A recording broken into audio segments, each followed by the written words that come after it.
like me and my lift? Please tell me by writing a short review of the show in iTunes and leaving me some gold stars. It helps others to find their way here too. I like gold stars. Can I have lots?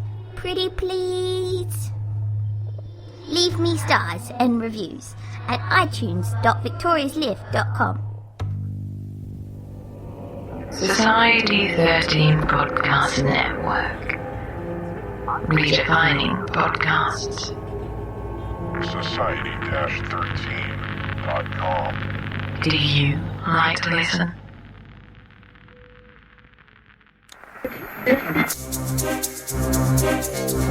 Welcome to Channel 9 of the STRY Radio Network, where stories live.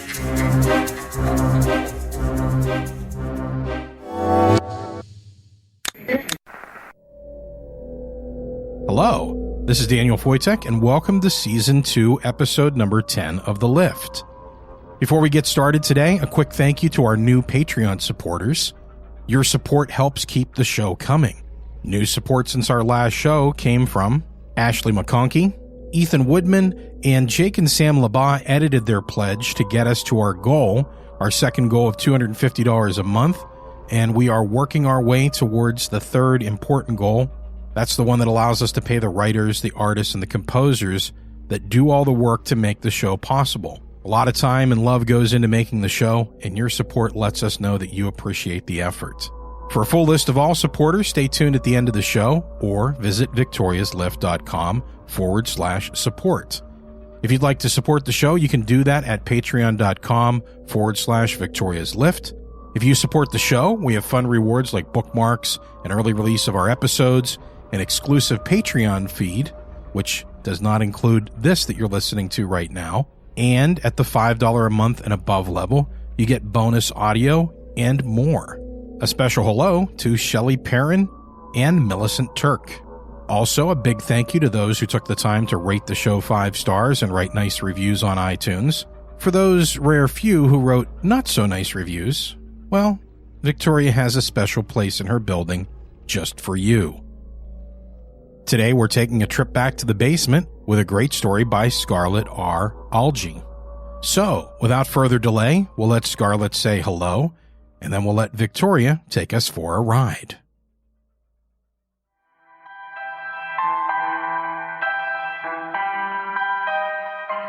Hi, this is Scarlett R. Algie, and I'm the writer for today's episode of The Lift, Brimstone. If you enjoy the story, you can find more of my work at scarlettralgie.wordpress.com. Find more episodes of The Lift at victoriaslift.com. Let's go for a ride. My name's Victoria. I have lost so much. My name is Victoria. I am bound to this place, charged with guiding those who must choose. Don't be afraid. I can never again be the little girl I was. Will you accept your fate or change it? I have my music box and a library lost, but I sometimes feel very alone. Won't you join me? It's time for your ride on the lift. Don't be afraid.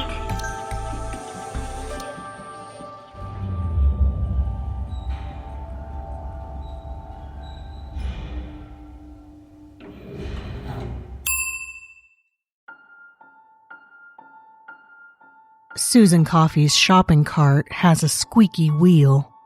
She navigates quickly down the supermarket aisle. Walking slowly, she's found, just makes the noise worse, and stops in front of a collection of brownie mixes. Turtle, mint chocolate chip, triple chocolate chunk. After a moment, she takes one of each. Yesterday, she performed a funeral. Tonight, she has to finish writing a sermon, and it's already 8 p.m. on a Saturday. She deserves a treat. Really was a lovely service. Susan pauses, hand hovering over a bright red box of Black Forest brownie mix, wondering if a layer of cherry filling is too decadent for this time of night. The voice is coming from the next aisle. It's female, elderly, and no one she recognizes from her congregation. Then a second woman speaks. Oh, yes. Yes, it was. I thought Felicia's granddaughter gave a lovely eulogy, although... Felicia, the woman buried yesterday. Susan steps back from the displayed mixes and shoves her hands into the pockets of her jeans, head cocked, listening. She's always hated being talked about. I thought the pine casket looked a little bit out of place for someone of her standing, the second woman continues. Don't get me wrong. I understand that funerals are expensive and families want to save money for other things.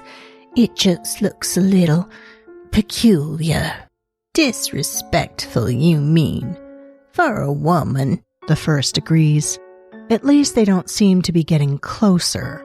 Susan isn't in a mood to socialize. She's thinking of the 2 diamond rings that had been on Felicia Perry's gnarled, ancient fingers.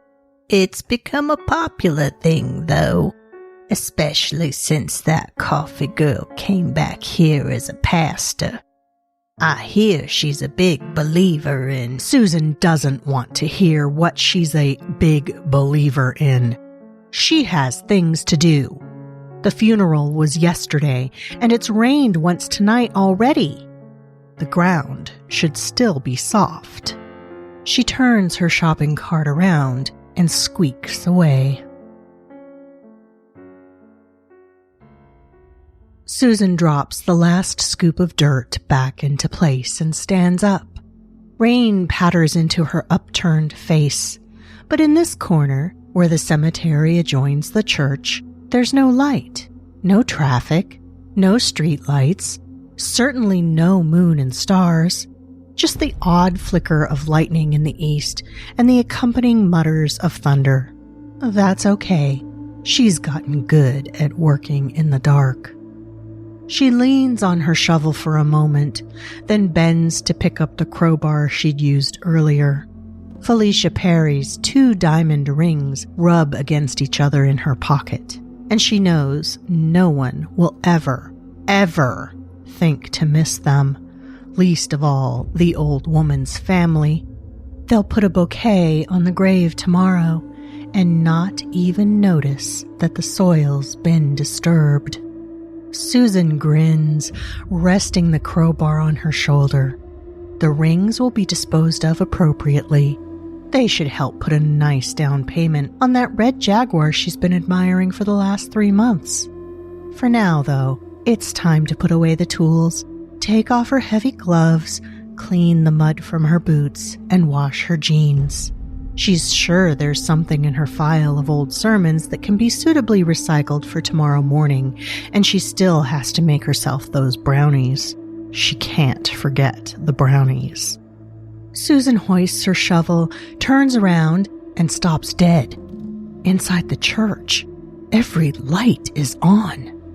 Susan drops her shovel and stares at the building. What is this? Those lights weren't on 30 seconds ago. They weren't. She'd have seen them. With the building at her back, they'd have been bright enough to work by. Her heart wallops her sternum. She'd have seen them. Which means someone's in there. Someone's seen her. Someone has seen her, despite the fact that it's after midnight and pitch black and raining, and now they're inside the church, watching her, waiting for her, laughing at her. Which means they'll have to be dealt with somehow. God damn it, she doesn't need this. Susan tightens her grip on the crowbar and starts for the nearest door. Susan opens the side door, steps into the back of the sanctuary, and stares. Everything's changed. The pulpit is gone. So are the pews and the stained glass windows. The cherry hardwood floor, dulled with age, is now gleaming parquet. The walls are immaculately papered. An old-fashioned cage-style elevator stands in place of the stairs to the organ loft, flanked by 2 tall plants in polished brass urns, their leaves gently swaying as though someone's just brushed by. There are no lights that Susan can see, but everything gleams under a soft ambience. It looks like a photograph come to life, one of the pictures of a chic apartment building in the 1890s New York that Susan remembers from her grandmother's tattered, faded Time Life books. Seeing that opulence had made her want it, even as a child, and now she's face to face with it. What is this? Susan raises her free hand to rub her eyes, momentarily forgetting the soil on her work gloves. Damn it! You shouldn't swear, Reverend. It's ever so impolite. What? Susan looks up, her vision blurred by grime. There's a little girl standing in the suddenly open door of the elevator, dressed like she's walked out of another century. Frilled purple dress with lace trim, ankle boots with buttons up the sides, blonde hair neatly parted and pulled into pigtails. Who are you? How did you get in here? And what's happened to my church? My name is Victoria, and I'm here, well, because I'm supposed to be here. And so are you. The girl frowns slightly. And it's not really your church, but you've always liked having a hand in what's not yours, haven't you? What's that supposed to mean? It means put down the crossbar, Susan. May I call you Susan? It's not so stuffy as Reverend. Susan's hand opens of its own volition, and the crowbar clunks to the floor, scattering dirt across the shine. She yanks her gloves off and rubs her eyes until they stream, but nothing changes. Here's the swanky apartment lobby, the plants, the elevator, the girl. I'm not imagining you, am I? No. Victoria doesn't smile. I apologize for the dramatics, but I knew they'd get your attention. I have 2 very nice ladies here to see you, and you don't have much time. Susan gapes for a moment, then realization hits. The church committee.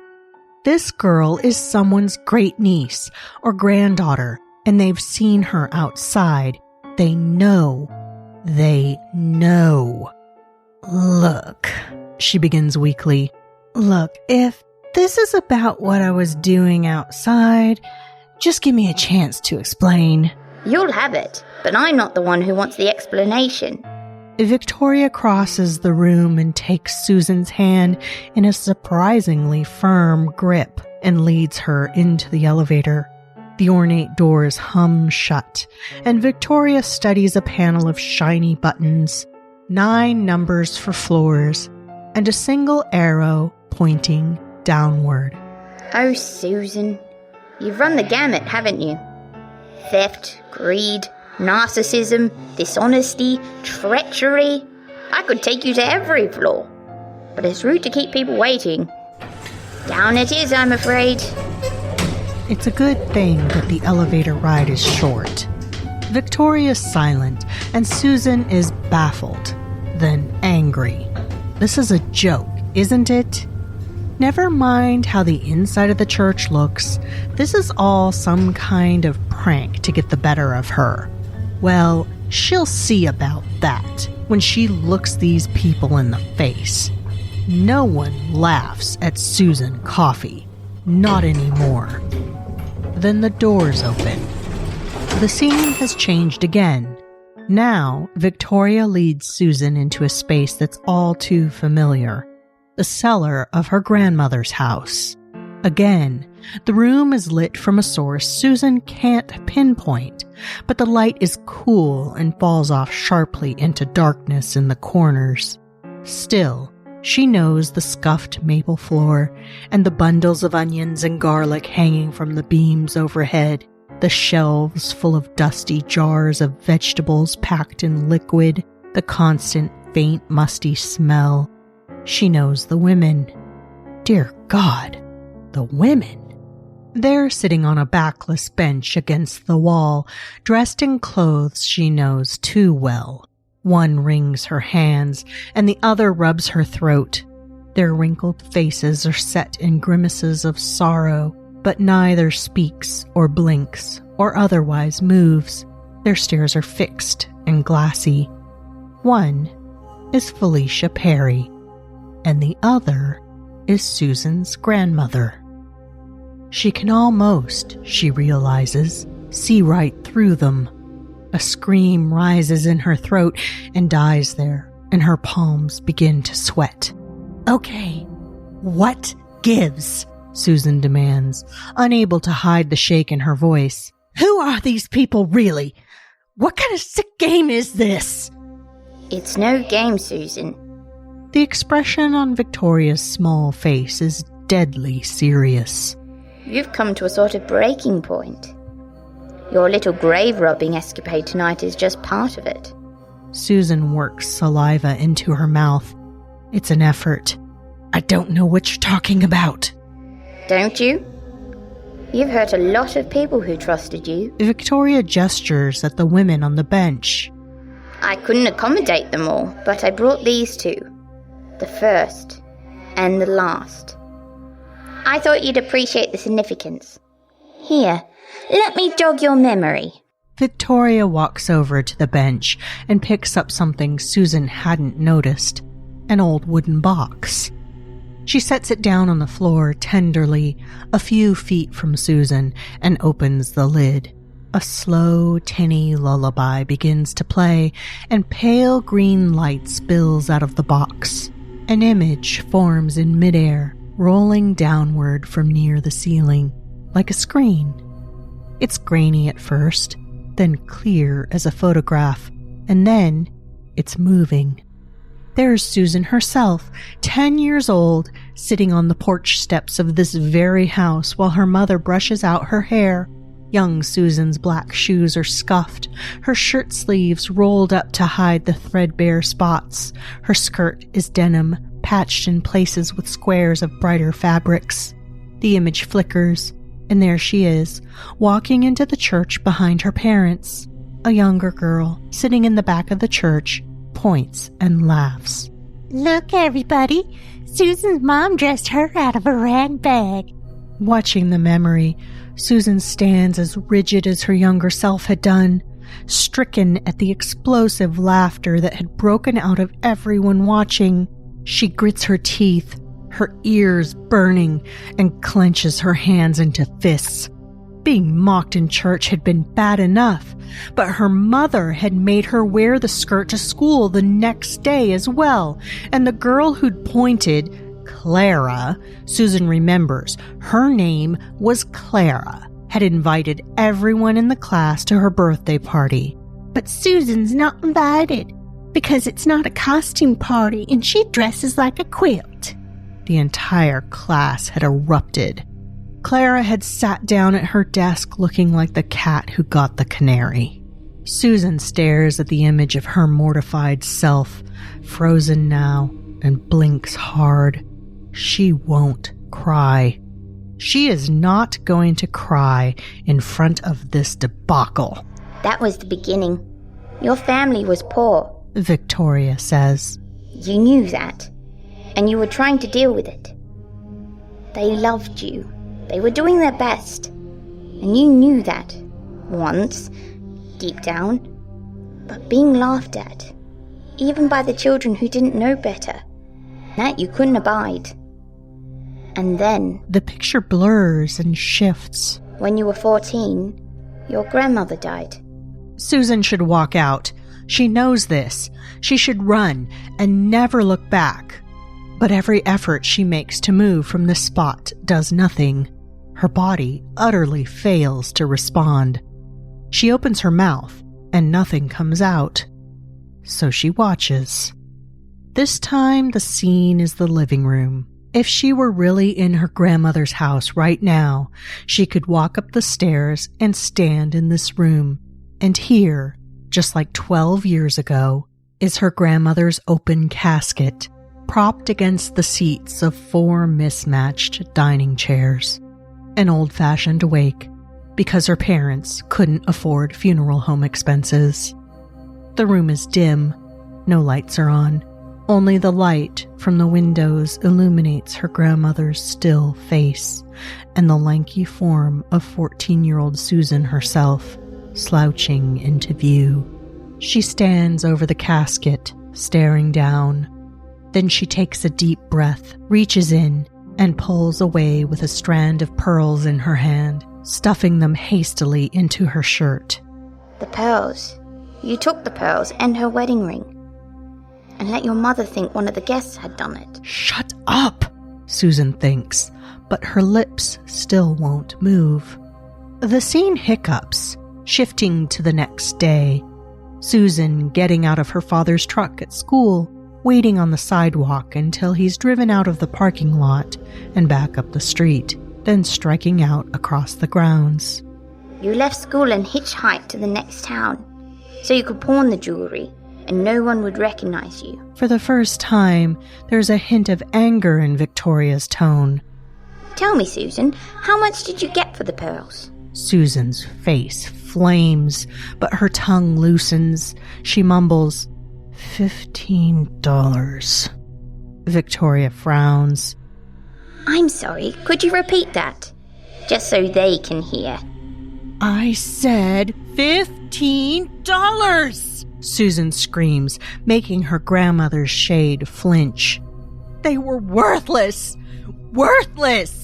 They were glass, and the stupid ring was only gold plate, and the guy at the pawn shop laughed in my face. They meant something to your grandmother. Victoria glances at her music box, and the tune changes, becomes a slow, winsome waltz.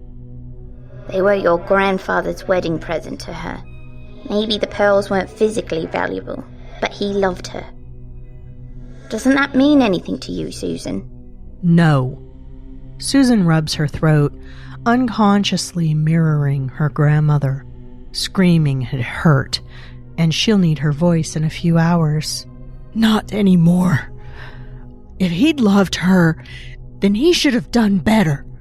Nobody laughs at me. Poor thing. There's no doubt the two words are distinctly acid.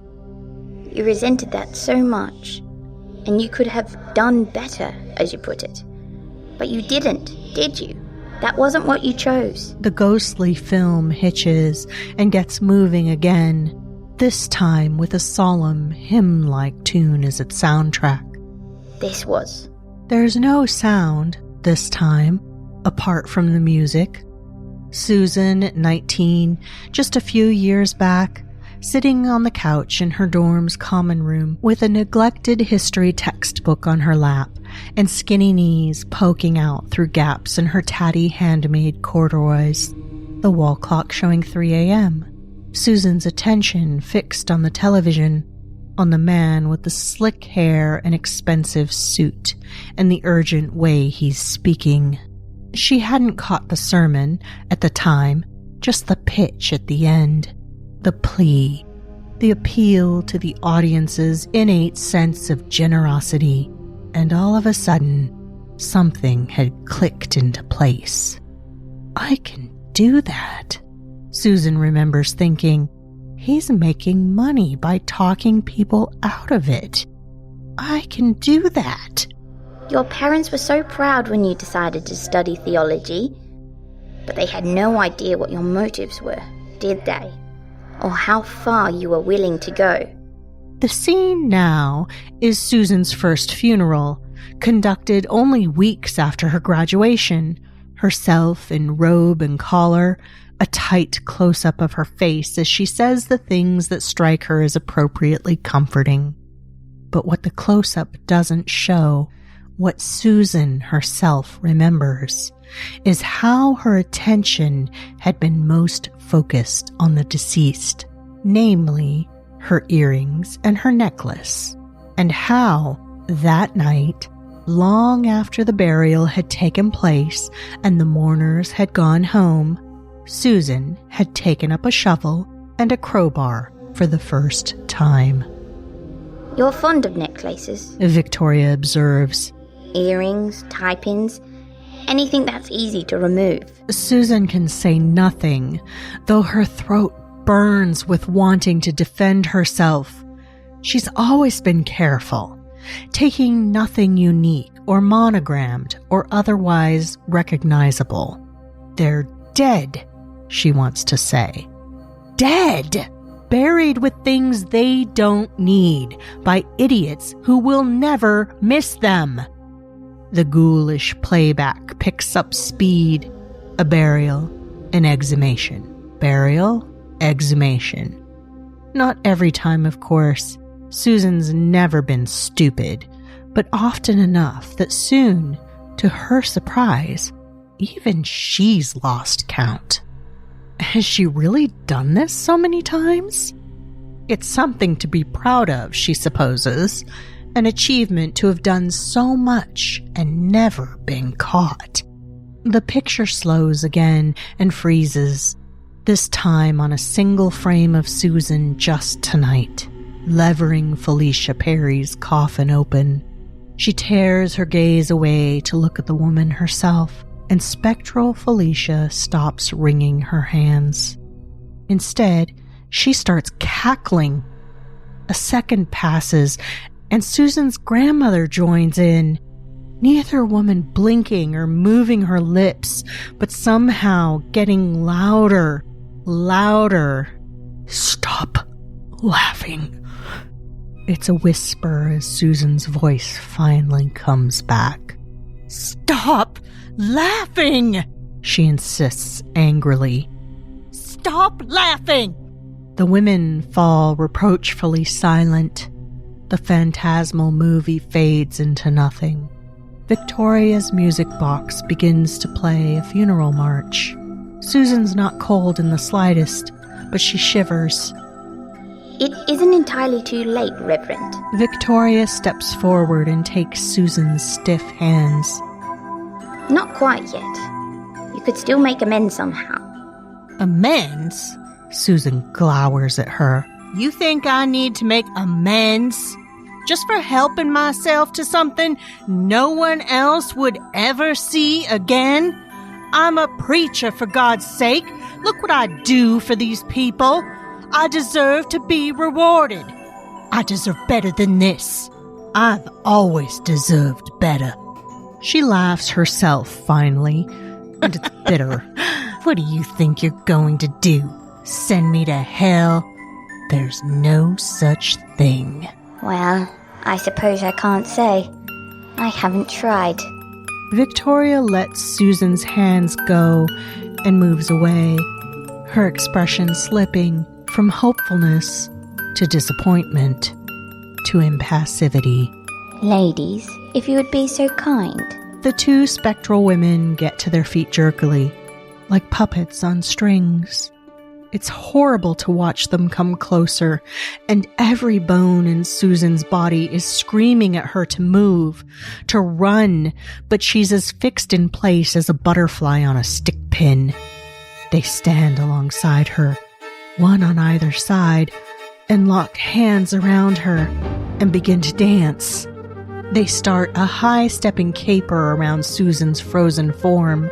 With every pass, they pick up speed, faster and faster, higher and higher, giggling with rictus grins, shedding flesh like vapor with every step, until Susan is being circled by two cackling diaphanous skeletons. No, she whispers.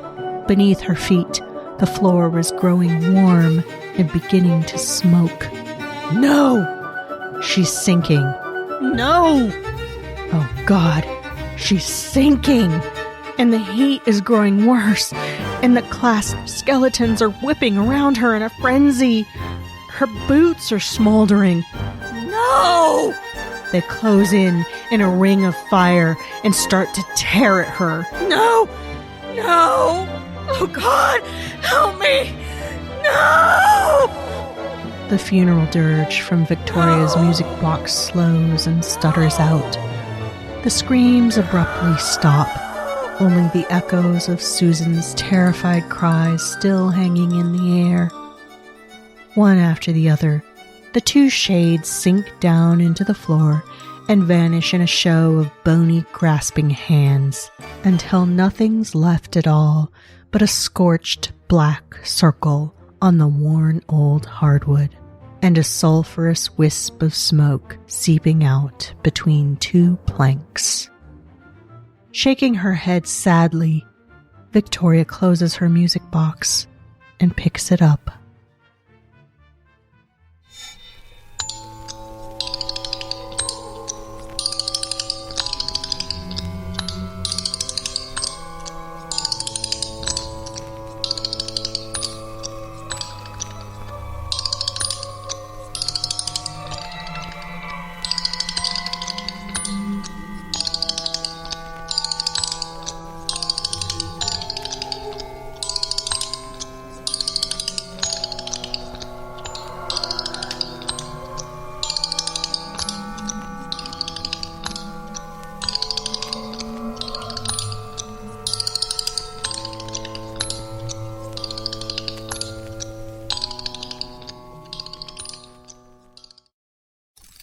A big thank you to all of you for listening to the show, to all of you who take the time to rate and review the show in iTunes and Stitcher and every place else, and to all of our Patreon supporters. Without your generous contributions, it would be nearly impossible to put this show together. Full show notes with credits, links, and artwork can be found at victoriaslift.com. We make other podcasts you might enjoy. Check out thewickedlibrary.com and also ninthstory.com for links to other shows. If you're on social media, you can check us out on Facebook and also on Twitter. And if you'd like to make sure you don't miss future episodes of the show, you can find us on iTunes, Stitcher, TuneIn, Google Play, lots of places.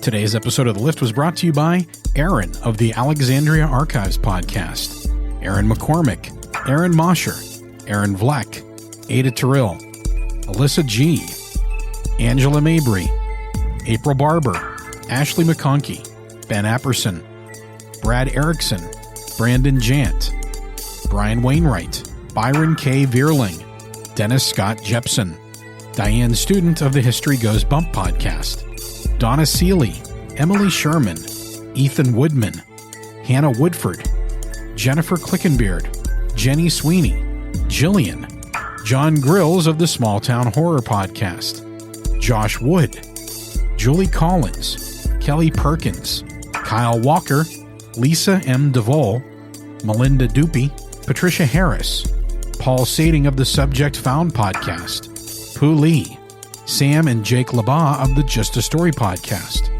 Scott Roche, Shelley Perrin, Sophia Rivera.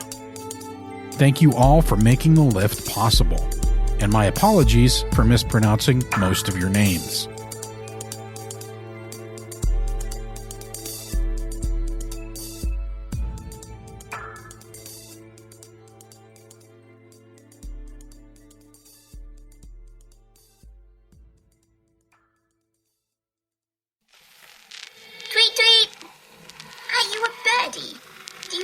Twitter and tweet? Come find us on Twitter at Victorious Lift. Tweet tweet!